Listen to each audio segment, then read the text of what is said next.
Hello students, welcome to Unimongs, your one-stop destination for your CUET preparation. मेरा नाम हीना है and I'm your political science expert. ठीक है, आज हमारा पहला सेशन है तो थोड़ी बहुत चिट चैट करेंगे, सॉर्ट ऑफ पेप टॉक भी आपको मिलेगी और फर्स्ट चैप्टर से हम लोग जो है स्टार्ट करने वाले हैं अपनी इस जर्नी को पॉलिटिकल साइंस की, जो कि आपकी CUET की प्रिपरेशन के लिए बहुत ज़्यादा इंपॉर्टेंट है। ठीक है भाई, तो इस तरीके से प्रिपेयर करना है कि कोई भी इंपॉर्टेंट क्वेश्चन जो कि CUET में अगर आपसे एक्सपेक्ट किया जा रहा है कि आप उसका सही आंसर दो तो वो मिस नहीं होना चाहिए भाई। अगर वो एक्सपेक्ट कर रहे हैं कि आपको सही आंसर पता होना चाहिए है तो आपको पता होना चाहिए है। तो यूनिमॉन्ग्स में हमारी कोशिश यही रहेगी कि प्रिपरेशन इस तरीके से करवाई जाए कि इतना कॉन्फिडेंस आपको होना चाहिए कि भाई मेरी सीट तो कंफर्म है, चाहे मुझे DU जाना है, JNU जाना है, जो भी कॉलेज में एडमिशन लेना है ना, बाकी सबसे मुझे फ़र्क नहीं पड़ता। तो चलिए स्टार्ट करते हैं आज के सेशन को, बात करते हैं तो पॉलिटिकल साइंस का लेसन है। चलिए एक चीज़ पे क्लैरिटी दे देती हूँ, सिलेबस में साफ साफ मेंशन है कि क्लास 12th की जो NCERT है हमें उसे कवर करना है, वहीं से रेलेवेंट क्वेश्चंस जो हैं वो आपसे पूछे जाएंगे। आपसे एक्सपेक्ट किया जाएगा कि भाई आपने अपनी बोर्ड की प्रिपरेशंस बहुत अच्छे से की है तो अब आपको CUET में भी जो क्वेश्चंस MCQs जो पूछे जा रहे हैं वो आने चाहिए हैं। तो बच्चों दो NCERTs हैं, एक में इंडियन पॉलिटिक्स की बात की गई है और एक में इंटरनेशनल पॉलिटिक्स की बात की गई है। So will start with Indian politics, है ना, अपने देश से शुरुआत करते हैं सबसे पहले। सो चैप्टर बाय चैप्टर हम पढ़ेंगे एंड लास्ट में कोशिश करेंगे हर क्लास के हर सेशन के एंड में कि जो भी MCQs उस टॉपिक से रिलेटेड पूछे गए हैं प्रीवियस आपके ईयर में उनको हम प्रैक्टिस करें। That will boost your confidence, right. चलिए भाई, सो इंडियन पॉलिटिक्स की हम बात करेंगे। नाम तो यहाँ पे आपने मेरा खैर आपको याद हो जाएगा इवेंचुअली, है ना। चलिए भाई, बहुत बढ़िया। तो आज जो टॉपिक है, जो हमारा पहला चैप्टर है, it is challenges of nation building part 1। Baahubali आई थी ना पार्ट 1 पार्ट 2 में, बस वैसे ही यहाँ पे पार्ट 1 पार्ट 2 पार्ट 3 पार्ट 4 हम इसी तरीके से प्रोसीड करने वाले हैं। तो एक चीज मैं आपको बता दूं, देखिए पढ़ना कैसे है, कितना पढ़ना है, that is a secondary thing, है ना। पढ़ना कैसे है वो ज्यादा इंपॉर्टेंट है।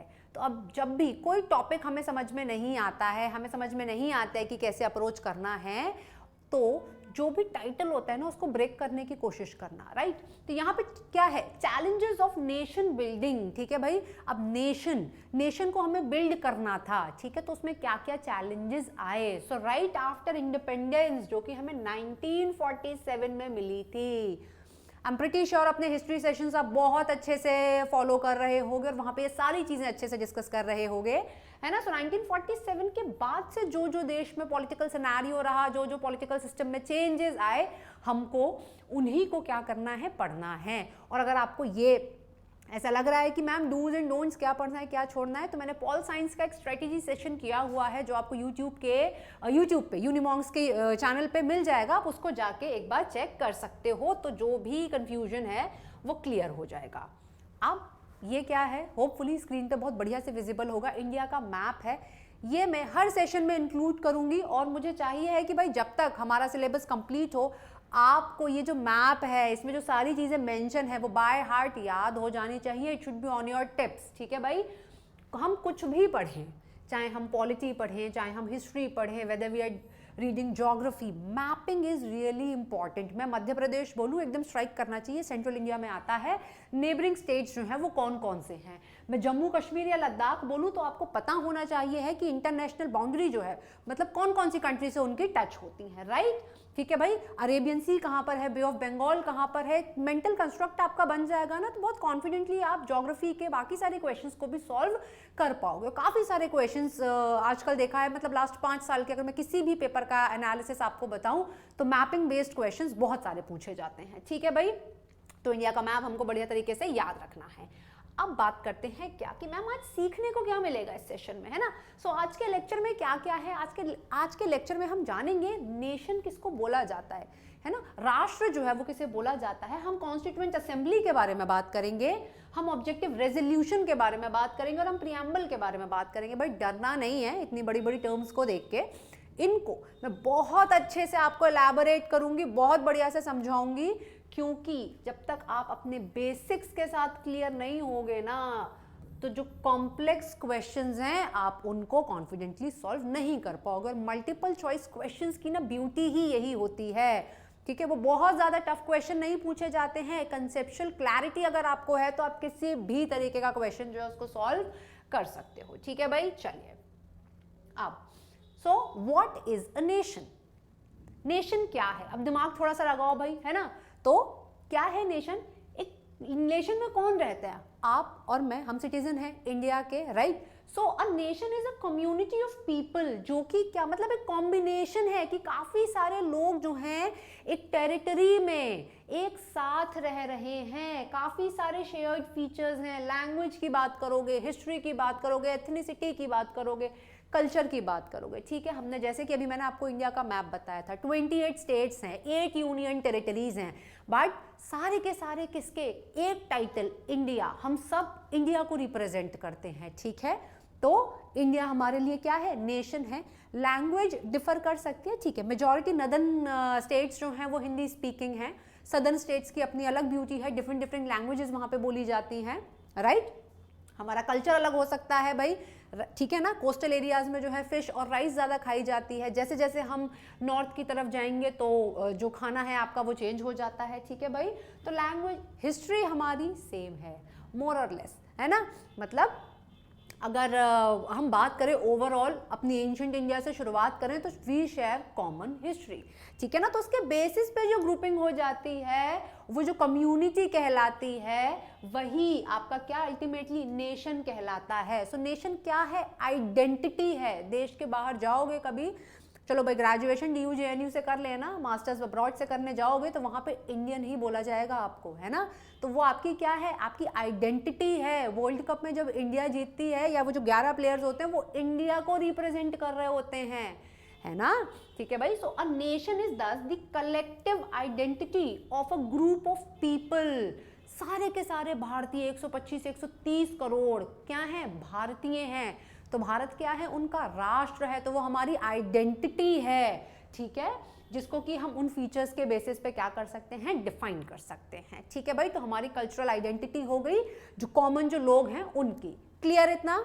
नेशन पे क्लैरिटी है, कोई दिक्कत नहीं है यहाँ तक? बहुत बढ़िया। अब तो यहाँ पे बहुत बार देखो, पॉलिटिकल साइंस की ब्यूटी अपनी ऐसी है ना कि कोई भी क्वेश्चन पूछा जा सकता है, तो ये आपसे कोटेशंस, स्टेटमेंट ये पूछे ही पूछे जाते हैं। तो भाई आई ट्राई कि हर सेशन में एक ना एक कोई ना कोई कोटेशन या स्टेटमेंट में इंक्लूड करूं, सो दैट क्लास में ही आपका काम करवा देते हैं भाई, अलग से आपको प्रिपेयर करने की ज़रूरत ही नहीं है। तो महात्मा गांधी ने क्या बोला था नेशन के बारे में? A nation's culture resides in the hearts and in the soul of its people. ये स्टेटमेंट महात्मा गांधी ने दिया था, आपको स्क्रीन पे विजिबल होगा। बच्चों बहुत बार क्या होता है, क्वेश्चंस जो है ना वो ऐसे ही पूछ ले जाते हैं, आपको क्वेश्चन फॉर्म में ये स्टेटमेंट दे दिया जाएगा और आपसे एक्सपेक्ट किया जाएगा, 4 आपको ऑप्शन दिए जाएंगे कि महात्मा गांधी, वल्लभ भाई पटेल और जवाहरलाल नेहरू और नन ऑफ द अबव, है ना। आपसे एक्सपेक्ट किया जाएगा कि आपको पता होना चाहिए है कि ये स्टेटमेंट जो है वो किसने दिया। क्लियर इतना? बहुत बढ़िया, ठीक है भाई। तो ये हमने नेशन के बारे में जाना। अब बात करते हैं नेशन बिल्डिंग की, थोड़ा सा और चैप्टर की तरफ अगर हम शुरुआत करें तो हमें कहाँ से? हमें इंडिया आफ्टर इंडिपेंडेंस, हमारी NCERT का नाम है, 1947 के बाद से हमें पढ़ना है। तो थोड़ा सा 1947 से ही स्टार्ट कर लेते हैं। क्रोनोलॉजी इम्पॉर्टेंट है, टाइमलाइन इज रियली इम्पॉर्टेंट, आपको पता होना चाहिए है। इसीलिए हमेशा पॉलिटी को और हिस्ट्री को कनेक्ट करके पढ़ना, ठीक है भाई। तो 14 और 15 अगस्त की रात को इंडिया अटेन्ड इंडिपेंडेंस। 15 अगस्त को इंडिपेंडेंस डे मनाया जाता है, इसीलिए क्यों? क्योंकि उस दिन हमको आज़ादी मिली थी, ठीक है। तो ये हमको याद है। नाउ जो भी देखो इंपॉर्टेंट चीज़ है ना, मैंने उसको ऑलरेडी हाईलाइट किया हुआ है, तो आपको ये तो याद रखनी ही रखनी है। एंड ये सेशन देखने के बाद जब जाके आप CUET का प्रीवियस ईयर पेपर उठा के देखोगे ना, तो आप इतना कॉन्फिडेंट फील करोगे कि हाँ भाई, सिर्फ लेक्चर्स देख के, सिर्फ लेक्चर्स में जो पढ़ाया जा रहा है उसको अच्छे से रिवाइज करके ना हम बहुत अच्छे से अच्छा स्कोर अपना ला सकते हैं, जिससे हमें हमारे ड्रीम कॉलेज यूनिवर्सिटी में एडमिशन मिल सकता है, ठीक है भाई। So Jawaharlal Nehru, the first prime minister of free India, mind my words, free India, उन्होंने एक स्पेशल सेशन लिया कॉन्स्टिट्यूएंट असेंबली का उस रात को। अब कंफ्यूजन हो रहा होगा आपको कि मैम चलिए जवाहरलाल नेहरू तो हमको पता है, अब ये कॉन्स्टिट्यूएंट असेंबली क्या है? तो मैं अभी आगे आपको बताऊंगी कॉन्स्टिट्यूएंट असेंबली क्या है। अभी एज ऑफ नाउ आप याद रखेंगे कि उस रात को, किस रात को? 14 और 15 अगस्त की रात को जवाहरलाल नेहरू, जो कि देश के प्रथम प्रधानमंत्री बने, उन्होंने एक स्पेशल सेशन कंडक्ट किया, राइट। एंड यहाँ पे उन्होंने जो स्पीच दी ना वो बहुत फेमस थी, उसको किस किस नाम से जाना जाता है, ट्राइस्ट विद डेस्टिनी स्पीच, ठीक है। तो ये भी पेपर का क्वेश्चन, अगेन एक पोटेंशियल क्वेश्चन कि आपसे पूछा जा सकता है कि भाई ट्राइस्ट विद डेस्टिनी, है ना, ये जो फेमस स्पीच है ये किसने दी, तो आपको पता होना चाहिए जवाहरलाल नेहरू, राइट। बढ़िया। अब इसके बाद बात करते हैं कॉन्स्टिट्यूएंट असेंबली की, मैंने बात की, वो टर्म यूज हुई, हर टर्म पे क्लैरिटी होना बहुत इंपॉर्टेंट है, ठीक है भाई। So when was the constituent assembly formed in India, कब बनी भाई, तो the constituent assembly was formed in India in 1946। क्यों बनी मैम, असेंबली तो हमें समझ में आ रहा है, क्यों बनी असेंबली, ताकि कॉन्स्टिट्यूशन ऑफ इंडिया को फ्रेम किया जा सके, भारत के लिए, आजाद भारत के लिए संविधान लिखना था। सो वो ऑब्जेक्टिव था कॉन्स्टिट्यूएंट असेंबली का। कब फ्रेम किया गया, 1946 में फ्रेम किया गया। बच्चों टाइमलाइन बहुत इंपॉर्टेंट है, पेपर में सवाल बनेंगे यहां से, ठीक है। अब देखो ना, कोई भी एग्जाम हो, सीयूईटी हो, इसके बाद आप और किसी कॉम्पिटिटिव एग्जाम के लिए प्रिपेयर करोगे ना, कोई भी एग्जाम क्वालिफाई करने के लिए you have to be curious कि क्यों, कहाँ, कब, कैसे, ऐसे सवाल पूछने ही पूछने पड़ेंगे, है ना। तो भाई अब यहाँ पे सवाल पूछो, मैम 1946 में बनी, ये आइडिया आया किसके पास कि भाई कॉन्स्टिट्यूएंट असेंबली बनाएंगे फिर अपना कॉन्स्टिट्यूशन लिखेंगे, है ना, मजे की बात। So it was first proposed in 1934 by MN Roy, ठीक है। तो देखो यहाँ पे examiner can play with words, वो ये पूछेगा कि ये आइडिया फर्स्ट टाइम किसको आया, या ये आइडिया फर्स्ट टाइम कब आया, एंड 100% ऑप्शन में 1934 भी दिया जाएगा, 1946 भी दिया जाएगा, तो कंफ्यूज नहीं होना है, इसीलिए एक एक सेंटेंस को बहुत केयरफुली पढ़ना है, ठीक है भाई। So it was first proposed in 1934 by MN Roy, and cabinet mission plan जो था, एक प्लान था, उसके बेसिस पे इसको बनाया गया। आपने अपने हिस्ट्री सेशन में सर ने आपको पढ़ाया होगा भाई कैबिनेट मिशन प्लान क्या था, तो फटाफट से जाके उसको रिकॉल कीजिए और रिवाइज कीजिए, ठीक है भाई।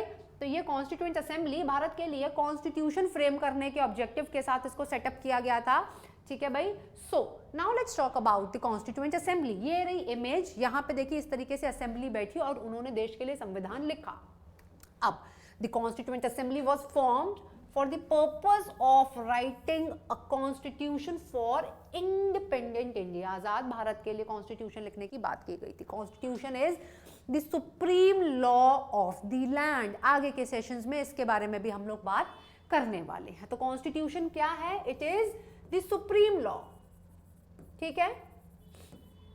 Now the members of this assembly were elected. अब इसके मेंबर कौन थे, ये भी बात है कि मैम सारे इंडियंस इसके मेंबर थे क्या, या कुछ ब्रिटिशर्स भी थे, है ना।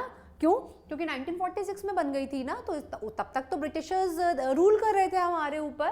सो जो इसके मेंबर्स थे उनको इलेक्ट किया गया था, पर वो इलेक्शन कैसा था, इनडायरेक्ट इलेक्शन था, मतलब लोगों ने डायरेक्टली पार्टिसिपेट नहीं किया था। जैसे आज की डेट में हम लोग जाते हैं ना, एमएलएज और एमपीज के जो इलेक्शंस होते हैं आपके लोकसभा के या असेंबली के, तो जो भी 18 ईयर्स से ऊपर का है वो जाके आपके पास, आपको राइट होता है वोट कास्ट करने का, तो वो डायरेक्ट इलेक्शन होता है। क्यों, क्योंकि हम लोग डायरेक्टली पार्टिसिपेट कर रहे हैं। पर यहाँ पे कैसे इलेक्शंस थे, इनडायरेक्ट इलेक्शंस थे। ये कीवर्ड्स हैं, इनको याद रखना, पेपर में क्वेश्चन पूछे जाते हैं कि कॉन्स्टिट्यूएंट असेंबली के जो इलेक्शंस थे वो डायरेक्ट थे या इनडायरेक्ट थे, तो इनडायरेक्ट थे, ठीक है भाई। Now first session of assembly very important, कब हुआ बच्चों, 9 दिसंबर 1946 को पहला सेशन हुआ असेंबली का, ठीक है भाई। एंड ये दोनों डेट भाई, when I was preparing for exams ना, तो ये वाले क्वेश्चंस मैंने काफी सारे पीवाईक्यू सॉल्व किए थे, तो ये बहुत फ्रिक्वेंटली ये क्वेश्चंस जो है वो पेपर में पूछे ही जाते हैं। So on 13 December 1946 Jawaharlal Nehru moved the objective resolution। now ना क्यूरियोसिटी अपनी पीक पे होनी चाहिए है कि मैम ये ऑब्जेक्टिव रेजोल्यूशंस क्या हैं, है ना, तो इसके बारे में भी हम बात करेंगे। तो इस स्लाइड से हमें क्या याद रखना है, दी ऑब्जेक्टिव जिसके लिए कॉन्स्टिट्यूएंट असेंबली को फ्रेम किया गया, एंड मेंबर्स जो है वो इनडायरेक्टली इलेक्ट किए गए, और जो असेंबली है वो फर्स्ट टाइम 9 दिसंबर 1946 को आपकी उसकी पहली मीटिंग हुई थी, और 13 को ऑब्जेक्टिव रेजोल्यूशंस जो हैं वो मूव किए गए। क्यों, तो आपके इस क्यों का जवाब नेक्स्ट स्लाइड में देखते हैं, ठीक है, नेक्स्ट टू नेक्स्ट में देख लेंगे। अभी थोड़ी सी इंफॉर्मेशन और। सो असेंबली को पूरा कॉन्स्टिट्यूशन लिखने में, फ्रेम करने में कितना टाइम लगा, बहुत इंपॉर्टेंट क्वेश्चन है। 2 years 11 months and 17 days। और मैम पैसा भी तो खर्च हुआ होगा, बजट कितना था? सो 64 लाख जो है वो अप्रॉक्सीमेटली इन्वेस्टमेंट आया, मतलब इतना खर्चा हुआ। आप सोचिए इतने टाइम पहले भी 64 लाख रुपए खर्च करके देश का संविधान लिखा गया। टोटल 11 सेशंस जो है वो आपके असेंबली के हुए, मतलब 11 बार असेंबली मिली, बैठी, बातचीत हुई, एंड उसके बाद जो कॉन्स्टिट्यूशन है उसका ड्राफ्ट जो है उसको फाइनलाइज किया गया, राइट। तो अब 26 जनवरी हम रिपब्लिक डे के तौर पे मनाते हैं, क्यों? क्योंकि the constitution it came into force, वो लागू कब हुआ? 26 जनवरी 1950, 1947 नहीं। बच्चे गड़बड़ करते हैं, ऑप्शन में हमेशा 26 जनवरी 1947 दिया जाता है, बट आपको याद रखना है कि 26 जनवरी 1950 है ना, जो है वो आपका इस दिन constitution it came into force and the same date is celebrated as Republic Day. Clear? अरे बहुत छोटी छोटी सी चीजें हैं भाई, ये तो एकदम टिप्स पे होनी चाहिए, अभी तो कुछ चैलेंजिंग आ ही नहीं रहा है यहाँ पे, है ना। अब बात करते हैं वो आपके क्यूरियस वाले क्वेश्चन की कि मैम ये ऑब्जेक्टिव रेजोल्यूशन क्या है। तो what is objective resolution concerned with the constituent assembly of India. ये कॉन्स्टिट्यूएंट असेंबली में 13 दिसंबर को जवाहरलाल नेहरू ने जो ऑब्जेक्टिव रेजोल्यूशन मूव किए थे, ये हैं क्या आखिर? तो देखो मैंने आपको क्या बोला कि जब भी कुछ समझ में नहीं आए ब्रेक करो, objective and resolution. Objective is उद्देश्य, हमें करना है, जैसे आपका ऑब्जेक्टिव क्या है? सीयूईटी क्वालिफाई करके अपने ड्रीम कॉलेजेस में एडमिशन लेना, तो उसके लिए रेजोल्यूशन भी तो भाई न्यू ईयर रेजोल्यूशन नहीं बनाते हैं हम कि अब हम ऐसे करेंगे, अब हम वैसे करेंगे, तो बस वैसा सा ही है। ऑब्जेक्टिव रेजोल्यूशन में क्या था कि भाई आपके जो कॉन्स्टिट्यूशन मेकर्स थे, जो कॉन्स्टिट्यूएंट असेंबली के जो मेंबर्स थे, उनकी वैल्यूज, उनके आइडियल्स, वो क्या चाहते हैं कॉन्स्टिट्यूशन में लिखना, है ना, वो सारी की सारी चीजें, दी एस्पिरेशन एंड दी वैल्यूज। ठीक है भाई। सो ऑब्जेक्टिव रेजोल्यूशन में ये बात रखी गई। तब देखो किसके लिए लिखा गया कॉन्स्टिट्यूशन? आपके लिए, मेरे लिए, हमारे एंसेस्टर्स के लिए, इन शॉर्ट भारत के लोगों के लिए। तो ऑब्जेक्टिव रेजोल्यूशंस के थ्रू कॉन्स्टिट्यूशन मेकर्स ने ये गारंटी दी थी किसको? इंडियंस को। कौन सी? Social, economic and political justice मिलेगा, इक्वालिटी की बात होगी, और फंडामेंटल फ्रीडम्स दिए जाएंगे सबको, irrespective of caste, creed, sex, religion, gender, whatsoever. ठीक है। तो मतलब सब क्यों, अब ऐसी बात क्यों की जा रही थी? क्योंकि इससे पहले तक, हाँ, ब्रिटिशर्स से पहले मुगल्स, और उससे पहले इतने सारे डायनेस्टीज, है ना, अलग अलग लोगों ने आके देश पे क्या किया था? रूल किया था। ड्यूरिंग द कॉलोनियल पीरियड, जब ब्रिटिशर्स ने हमारे ऊपर रूल किया था, तो उस टाइम पे इंडियंस के साथ, मतलब वो ब्रिटिशर्स जो है वो बायस्ड थे, इंडियंस को किसी भी तरीके का फ्रीडम नहीं था, अपने ही देश में हमें किसी चीज़ की आज़ादी नहीं थी, हमें जॉब्स नहीं दिए जाते थे, है ना, फालतू का टैक्स हमसे लिया जाता था। ठीक है। तो उसी तरीके का ट्रीटमेंट फिर से फेस ना करना पड़े, वो चीज़ जो पास्ट में हो चुकी है वो फ्यूचर में रिपीट ना हो, इसीलिए ये सारी की सारी गारंटी जो है वो कॉन्स्टिट्यूशन ने दी, है ना, कॉन्स्टिट्यूशन के थ्रू कॉन्स्टिट्यूशन मेकर्स ने हमको दी। ठीक है भाई। तो सिंपल सी बात है, ऑब्जेक्टिव रेजोल्यूशन में क्या है? The ideals and the aspirations of constitution makers, जिसमें कि उन्होंने फ्रीडम की बात की, द फंडामेंटल फ्रीडम, जो बेसिक फ्रीडम भाई किसी को भी चाहिए है, प्राइवेसी चाहिए है, हमें अच्छी हेल्थ चाहिए है। आगे के सेशंस में हम देखेंगे कौन कौन से फंडामेंटल राइट्स जो हैं वो कॉन्स्टिट्यूशन में दिए गए हैं। ठीक है।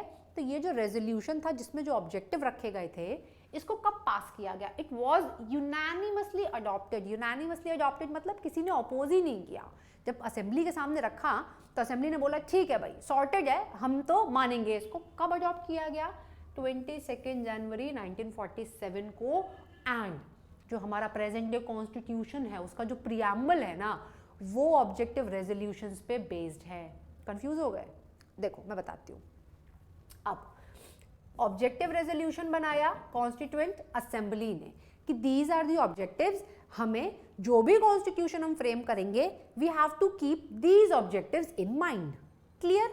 अब जब कॉन्स्टिट्यूशन बन गया तो उसमें प्रियम्बल रखा गया। प्रियम्बल इज दी, एक तरीके से बोल सकते हैं आप, आइडेंटिटी कार्ड, है ना। जब भी हम कोई नई किताब खरीद के लाते हैं उसका इंडेक्स होता है ना, जिसको देख के हमें पता लग जाता है कि अच्छा बुक में अंदर क्या क्या है, उसके कंटेंट के बारे में हमें पता लग जाता है। तो प्रियम्बल भी कॉन्स्टिट्यूशन के बारे में हमें बताता है कि कॉन्स्टिट्यूशन ऑफ इंडिया क्या बोलता है, किस चीज़ की गारंटी देता है। तो वो जो प्रियम्बल है it is based on the objective resolutions. बहुत बार पूछा गया पेपर में ये क्वेश्चन, ठीक है भाई। तो अब यहाँ से एक नया वर्ड हमको और मिला, क्या? प्रियम्बल। सबसे पहले तो मैं आपको फोटो दिखाती हूँ प्रियम्बल की। दिस, ये जो है प्रियम्बल है, ठीक है भाई। इसको पहचाने कि नहीं पहचाने, आपकी हर एनसीईआरटी के ऊपर हर जगह ये आपको मिलेगा, है ना। पर कभी पढ़ने की कोशिश की नहीं कि मैम अब तो पढ़ना पड़ेगा क्योंकि सीयूईटी देना है हमें, है ना। हम चाहते हैं कि भाई पॉल साइंस वाले सारे क्वेश्चंस हमसे बन जाएं।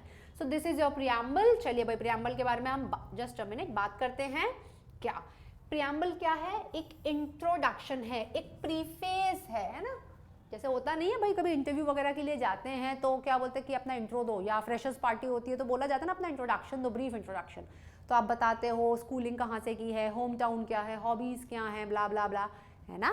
यस, तो प्रियम्बल भी इंट्रोडक्शन और प्रीफेस है। जैसे कि हम कोई डॉक्यूमेंट लिखते हैं, कोई स्पीच देते हैं, कुछ भी, उसका इंट्रो। क्लियर इतना? जो कि बताता है कि भाई अब जो आगे हम फॉरवर्ड बढ़ने वाले हैं उस चीज का पर्पस जो है वो क्या है, ठीक है। तो preamble is an introductory statement in a document that explains the documents philosophy and the objective. मैंने आपको बता दिया ये तो, है ना, कि प्रियम्बल हमें क्या बताता है कि ये जो डॉक्यूमेंट है इसका ऑब्जेक्टिव क्या है। जो प्रियम्बल में है बस उसी चीज को एलैबोरेट किया गया है कॉन्स्टिट्यूशन में, ठीक है। इतना समझ में आया? सर के ऊपर से गया? अरे सिंपल सी चीज है भाई, क्या है? इंट्रोडक्शन, है ना। चलिए बढ़िया, तो पढ़ लेते हैं जरा प्रियम्बल को वर्ड बाय वर्ड। इसको याद कर लेना, सेशन खत्म, मतलब सेशन आज जब तक हमारा कोर्स कंप्लीट होगा तब तक इसको याद कर लीजिएगा। So the constitution of India, preamble. सबसे पावरफुल वर्ड्स जो प्रियम्बल में आपके मेंशन है, क्या? We the people of India. Democracy है भाई, है ना। हम ही लोग अपने रिप्रेजेंटेटिव्स को चूज करते हैं, right. So we the people of India, हमने अपने खुद को ये कॉन्स्टिट्यूशन दिया है, राइट। हमने क्या रेजोल्यूशन लिया है? To constitute India into a sovereign socialist secular democratic republic. बड़े बड़े कीवर्ड्स हैं। आज के सेशन में सिर्फ प्रियम्बल को देख लो, पिक्चर देख लो, एक दो बार रीड कर लो। नेक्स्ट सेशन में इन कीवर्ड्स को एलैबोरेट करूंगी। सोवरेन क्या होता है, सोशलिस्ट क्या होता है, डेमोक्रेटिक क्या होता है, रिपब्लिक क्या होता है, जस्टिस क्या होता है, लिबर्टी की बात की है, इक्वालिटी की बात की है, फ्रैटर्निटी की बात की। ये एक एक कीवर्ड को हम क्या करेंगे? इसको हम सीखेंगे, समझेंगे, क्योंकि यहां से क्वेश्चंस बनेंगे। अब देखो, in our constituent assembly this 26th day of November 1949, so don't get confused। हमने क्या किया? हमने अडॉप्ट किया कब? 26 नवंबर 1949 को कॉन्स्टिट्यूशन हमने अडॉप्ट किया, इसीलिए 26 नवंबर को कॉन्स्टिट्यूशन डे के तौर पे मनाया जाता है और इसी को लॉ डे भी बोला जाता है। अब यहाँ पे काफी सारे स्टूडेंट्स को कंफ्यूजन हो गया होगा कि मैम अभी तो आपने बोला था 26 जनवरी, है ना, ये 1950 ये हमारा रिपब्लिक डे है, तो 26 नवंबर को क्या हुआ? तो बच्चों 26 नवंबर 1949 को अडॉप्ट किया गया था constitution and it came into force on. लागू कब से हुआ? 26 जनवरी 1950। सबसे ज्यादा कंफ्यूजन वाला क्वेश्चन है ये, तो हमें क्या करना है? इसमें गड़बड़ नहीं करनी है, इसको अच्छे से याद रखना है। चलिए भाई, इसके बाद ये देखते हैं कि तो प्रियम्बल जो इंडियन कॉन्स्टिट्यूशन में वो किस किस चीज की बात करता है। तो देखो बेसिकली एक हमें आइडिया देता है, किस चीज का आइडिया हमें दिया, अभी हमने देखा। देखो इसमें क्या क्या चीजें लिखी हुई हैं कि इंडिया की ऐसी कंट्री होगी, सोवरेन होगी, सोशलिस्ट होगी, सेक्युलर होगी, डेमोक्रेटिक होगी, रिपब्लिक होगी, राइट। अब जस्टिस दिया जाएगा सारे सिटीजन्स को, to all its citizens. Liberty दी जाएगी, इक्वालिटी की बात की जाएगी, फ्रैटर्निटी की बात की जाएगी, है ना। तो यहां से हमें प्रियम्बल क्या बता रहा है? हमें सोर्स बता रहा है कॉन्स्टिट्यूशन की, we the people of India, right. Nature बता रहा है इंडियन स्टेट का, डेमोक्रेटिक, रिपब्लिक, सोवरेन, सेक्युलर, ठीक है। स्टेटमेंट दे रहा है ऑब्जेक्टिव के, justice, liberty, equality, fraternity and the date of its adoption 26 November 1949। Clear इतना? तो यही सारी चीजें आपको जब से सेशन शुरू हुआ है तब से मैंने मल्टीपल टाइम्स बता दी। अब देखो एक रिकैप अगर हम ले फटाफट से, तो आपको क्या क्या कीवर्ड्स याद रखने हैं? आपको कैबिनेट मिशन प्लान याद रखना है 1946 वाला, है ना। आपको और क्या याद रखना है, आपको 9 दिसंबर याद रखना है, फर्स्ट सेशन हुआ था आपका कॉन्स्टिट्यूएंट असेंबली का। 13 दिसंबर आपको याद रखना है क्या, ऑब्जेक्टिव रेजोल्यूशंस जो हैं उनको आपका मूव किया गया था। 26 जनवरी को वही रेजोल्यूशंस को क्या किया गया था, आपका यूनानिमसली अडॉप्ट किया गया था। और 26 जनवरी 1950 को the constitution came into force, और 26 नवंबर 1949 को क्या किया गया था, कॉन्स्टिट्यूशन को अडॉप्ट किया गया था। काफ़ी सारी डेट्स हमने इसमें क्या की आपकी, भाई पढ़ ली, कंफ्यूजन तो हो गया होगा, पर एक बार में किसको याद हो जाता है, मुझे भी नहीं हुआ था। और अगर आज भी मैं 10 दिन चीज़ों को रिवाइज नहीं करती हूँ तो गोल हो जाती हैं। तो आपको गोल नहीं करनी है, या आपके अंदर से चीज़ें गोल ना हो जाएं, उसके लिए क्या करो, रिग्रेस रिविजन करो, रिपीटेड रिविजन करो, बार बार रिविजन करो, जितनी बार मन आए उतनी बार आके ये सेशन को देख लो। इसके अलावा आपको क्या करना है, यूनिमॉन्ग्स का जो यूट्यूब चैनल है उसको जाके सब्सक्राइब करना है, ताकि कोई भी इंपॉर्टेंट अपडेट मिस नहीं होनी चाहिए है। जुड़े रहिए यूनिमॉन्ग्स के साथ। Thank you so much, bye bye, take care.